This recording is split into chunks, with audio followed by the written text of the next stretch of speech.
On November 15th, 2019, Pokémon Sword and Shield was released onto the Nintendo Switch, to mixed reviews. 5 years later, I wanted to give the game another look and determine.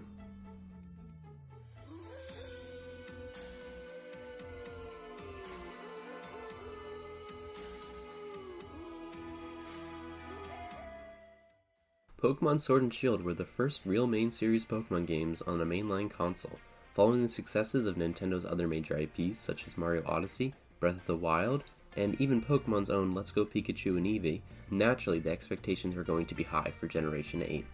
The first non-gameplay trailer showed an exciting destination that only grew expectations, but as more information was shown and revealed about the games, the more and more scrutiny the games would go under preceding their release. The laggy gameplay trailers, the areas with bad graphics, and the decks cut were major issues that caused a divide in the Pokemon community, and yet the game still showed a lot of promise as everything shown was not final.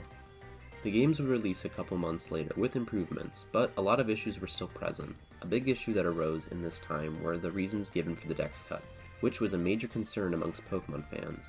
I don't want to go into great depth into the reasons, but many, including myself, felt the reasons were either lies or excuses.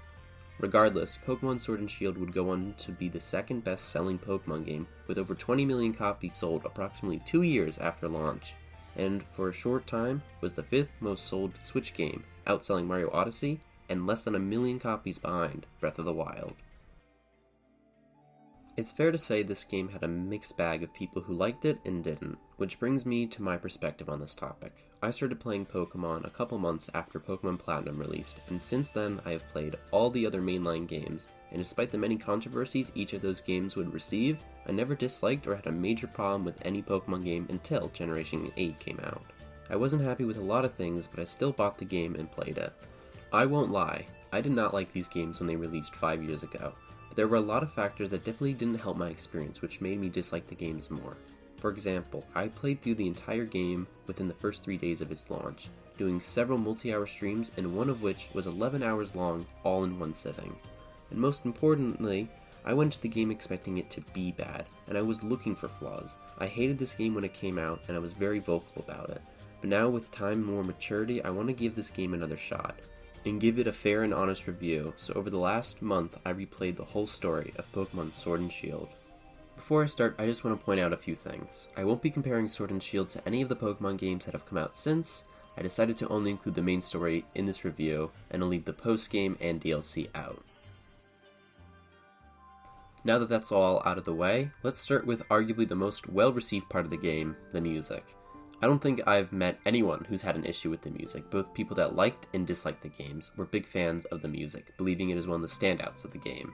One of the parts that makes the music so special is the varying instruments and styles you experience throughout the game.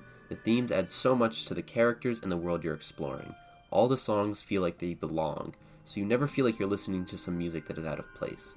It was at the time, and still arguably, the generation with the best music. And on top of that, the base soundtrack is well over 3 hours long. I strongly encourage you when playing through the game to at times just stop and listen to the music and the overworld ambience because it is truly amazing. Whenever a new game comes out, a lot of the new Pokemon feel off. This happens with every generation, and 8 was no exception. But I think for the most part, the Pokemon of this generation have aged well and feel like natural additions to the cast. Personally, there are several from this generation that have made it into my all-time favorites list, like Centiskorch, Grimmsnarl, Dreadnought, and Zamazenta, just to name a few. I also feel like the Galarian forms were really fun new takes on old Pokemon. Except for Mr. Mime. Just why? They didn't even add a Mime Jr., just the new evolution Mr. Rhyme. And it's less weird, but still a strange evolution. And I'm not even sure Game Freak liked the new Mr. Mime, as they still chose the original in Spike Myth to act as the roadblock. I will say, I know a lot of people, including myself, who were not happy with the final evolutions for the starters all becoming humanoid.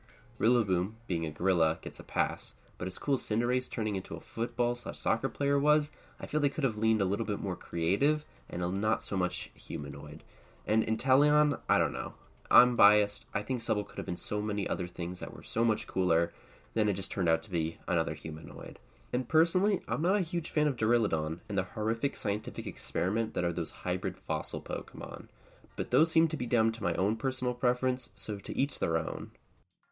I briefly want to talk about the characters that inhabit Galar. They're an important part of filling the region with life, and I feel they really hit the mark with these characters. Most of the main cast are very lively and expressive, and while making this video, it's something that stood out to me compared to the other regions. The characters, design-wise, are memorable, and probably, for me, some of the best of the series. That being said, the animations are a mixed bag, and this part of the video will be mostly critique. The best I can say is some select animations are really cool and fun, but the bulk are not. Almost all the animation for the moves, characters, and Pokemon are just a bit off. Oftentimes, the models will make jarring moves or weird turns that can take you out of the atmosphere. It's sad because you can see that there is some animation that lots of love and care were put into, but finding those is often more like finding a needle in a haystack. For example, that Mr. Mime I referenced earlier in Spike Myth has a weird animation issue. It stops with the invisible wall, does a weird turn, starts the invisible wall again for half a second, and then starts sprinting. There's no animation for just standing still, so in between the time that it's standing still and sprinting, it has to be moving its hands for that wall, and it's just jarring. And this might sound like I'm being overly cynical, but the game is sprinkled with moments like these, and if you're like me, it easily grabs your attention and halts the immersion and atmosphere of the story that is going on. And I know I said earlier I wouldn't go into depth, but high quality animations was something promised as part of the reason for the Dex cut. And this feels like this was not delivered upon, which I definitely feel is part of the reason why people had some issues with this game. On the other hand, the world design for Galar is amazing, with there being some parts that just aren't right. The wild area is definitely one of those areas that just isn't polished. While I'm not a game dev, from my experience working on websites that have performance issues, I want to believe that the wild area needed a coding rework, but they didn't have time, so to better optimize it, they lowered the quality of the assets in the area to make it lag less. Again, I have no way of knowing if this is what happened or not, but I want to give some benefit of the doubt, because the cities, towns, and routes are beautiful. That, I think, is the biggest thing I noticed when replaying the game, and my main takeaway, even. So much thought and care went into making the overworld of the Galar region. It is really sad that almost all of it gets overlooked by the areas that are just not as visually beautiful, and I'm even disappointed in myself for not appreciating it when I first played the games. Though I will say, a complaint that most Pokemon games get is that they're oftentimes too linear, and while technically Sword and Shield isn't a straight line, it's more like a line with some circles through it.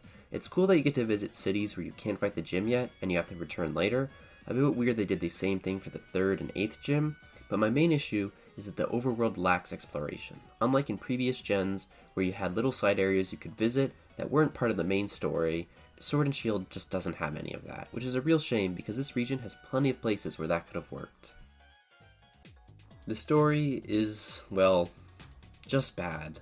This is one of the biggest complaints I heard from others who played, and I really tried to give it the benefit of the doubt, but man, did it miss the mark. It starts off good and interesting, where the gym challenging process is an event that the whole region enjoys watching, similar to a sports season, which the gyms are themed around.